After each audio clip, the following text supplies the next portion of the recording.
Dari buku yang ditulis oleh Ammi Nurbaits, Vicky ASN, dan karyawan.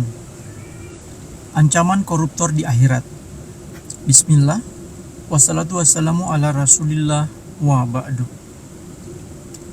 Ada banyak sekali dalil yang berisi ancaman bagi karyawan maupun pegawai yang melakukan pelanggaran dalam masalah harta. Beberapa di antaranya, ancaman bagi orang yang gulul. Gulul artinya mengambil harta milik negara untuk kepentingan pribadi secara tidak legal. Harta hasil gulul merupakan harta khianat yang nanti akan dipikul di hari kiamat. Allah berfirman dalam Quran Surah Ali Imran ayat 161, barang siapa yang mengambil harta khianat, maka pada hari kiamat dia akan datang membawa harta hasil khianat itu. Kemudian tiap-tiap diri akan diberi pembalasan tentang apa yang dia kerjakan dengan pembalasan setimpal, sedang mereka tidak dizolimi. Dalam banyak kesempatan, Nabi SAW memperingatkan umatnya agar tidak melakukan gulul, karena akibatnya sangat menakutkan.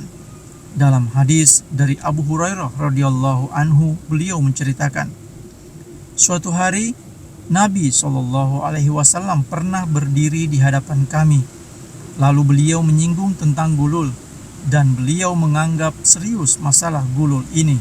Beliau bersabda, jangan sampai saya menemui kalian yang datang di hari kiamat dalam kondisi memikul unta yang mengeluarkan suara. Lalu dia berkata, ya Rasulullah, tolonglah aku. Lalu aku jawab, saya tidak bisa menolongmu sedikit pun. Saya telah menyampaikan semuanya kepada. Jangan sampai saya menemui kalian yang datang di hari kiamat dalam kondisi memikul kuda yang mengeluarkan suara. Lalu dia berkata, ya Rasulullah, tolonglah aku. Lalu aku jawab, saya tidak bisa menolongmu sedikit pun. Saya telah menyampaikan semuanya kepada. Jangan sampai saya menemui kalian yang datang di hari kiamat dalam kondisi memikul kambing yang mengembek. Lalu dia berkata, ya Rasulullah, tolonglah aku. Lalu aku jawab, saya tidak bisa menolongmu sedikit pun. Saya telah menyampaikan semuanya kepada. Jangan sampai saya menemui kalian yang datang di hari kiamat dalam kondisi memikul budak yang berteriak. Lalu dia berkata, ya Rasulullah, tolonglah aku. Lalu aku jawab, saya tidak bisa menolongmu sedikit pun. Saya telah menyampaikan semuanya kepada. Jangan sampai saya menemui kalian yang datang di hari kiamat dalam kondisi memikul pakaian. Lalu dia berkata, ya Rasulullah, tolonglah aku. Lalu aku jawab, saya tidak bisa menolongmu sedikit pun. Saya telah menyampaikan semuanya kepada. Jangan sampai saya menemui kalian yang datang di hari kiamat dalam kondisi memikul benda diam, emas dan perak. Lalu dia berkata, ya Rasulullah, tolonglah aku. Lalu aku jawab, saya tidak bisa menolongmu sedikit pun. Saya telah menyampaikan semuanya kepada. Hadis riwayat Ahmad nomor 9503 dan Muslim 4839. Gulul sekecil apapun akan dibawa di akhirat. Dari Adi bin Amirah Al-Kindi radhiyallahu anhu, Nabi SAW bersabda, siapa yang kami beri mandat untuk melakukan tugas tertentu, lalu dia menyembunyikan sebuah jarum atau lebih mahal darinya, maka itu gulul yang akan dia bawa di hari kiamat. Hadis riwayat Muslim nomor 4848. Ancaman neraka. Dari Abdullah bin Amr radhiyallahu anhu, beliau menceritakan bahwa ada seorang lelaki yang ditugaskan untuk menjaga harta bawaan Nabi SAW. Namanya Karkarah. Lalu dia mati. Kemudian Nabi SAW bersabda, orang ini di neraka. Akhirnya para sahabat mencari tahu apa sebabnya.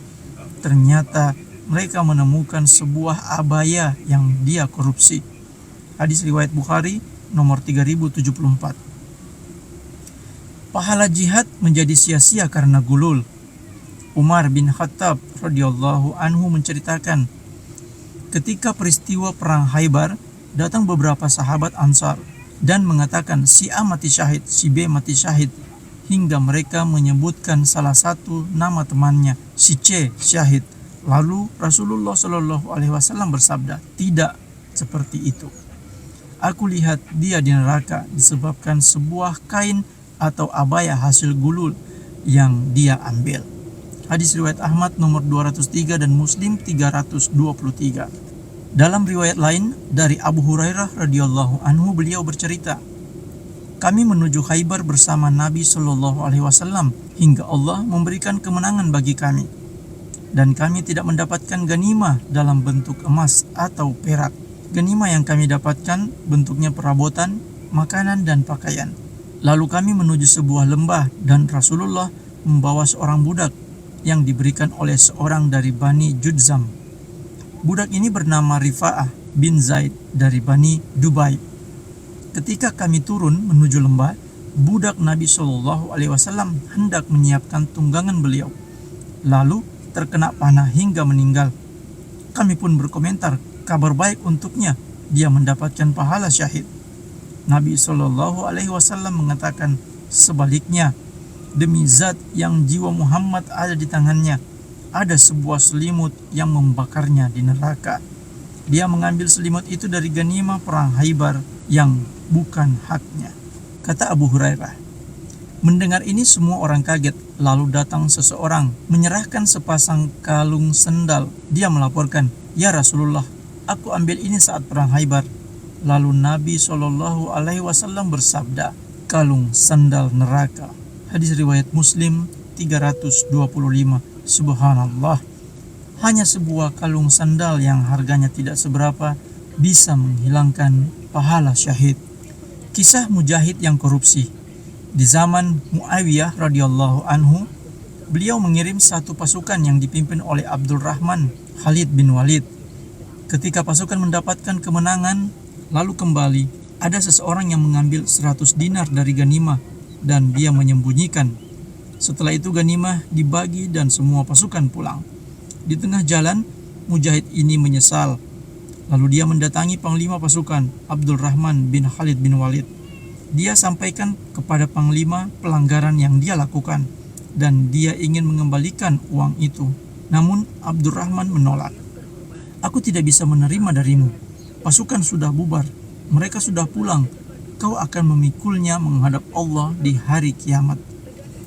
Akhirnya mujahid ini mendatangi beberapa sahabat dan mereka memberikan jawaban yang sama. Hingga dia berangkat ke Damaskus menemui Muawiyah radhiyallahu anhu untuk mengembalikan 100 dinar itu. Namun Muawiyah menolak. Hingga dia keluar dari tempat Muawiyah dalam kondisi menangis sambil mengucapkan Inna lillahi wa inna ilaihi raji'un. Di saat dia menangis dan menyesali perbuatannya, dia ketemu seorang ulama bernama Abdullah As-Saksaki. Dia pun menceritakan pengalamannya kepada ulama ini. Lalu sang ulama menasihatkan, silahkan kembali ke Muawiyah, sampaikan kepadanya agar beliau menerima 1/5 dari 100 dinar, sehingga serahkan 20 dinar kepadanya, lalu sedekahkan yang 80 dinar sisanya atas nama seluruh pasukan. Sesungguhnya Allah menerima taubat dari hambanya dan dia paling tahu siapa saja mereka dan di mana tempat tinggalnya. Akhirnya sang mujahid melakukan saran ini. Muawiyah pun menerima 20 dinar itu dan mengatakan, andai aku yang memberikan fatwa itu, lebih aku sukai dibandingkan semua harta yang aku miliki. Tafsir Ibnu Katsir jilid 4 nomor 208. Kisah ini memberikan pelajaran tentang bagaimana cara taubat dari hasil korupsi atau harta gulul.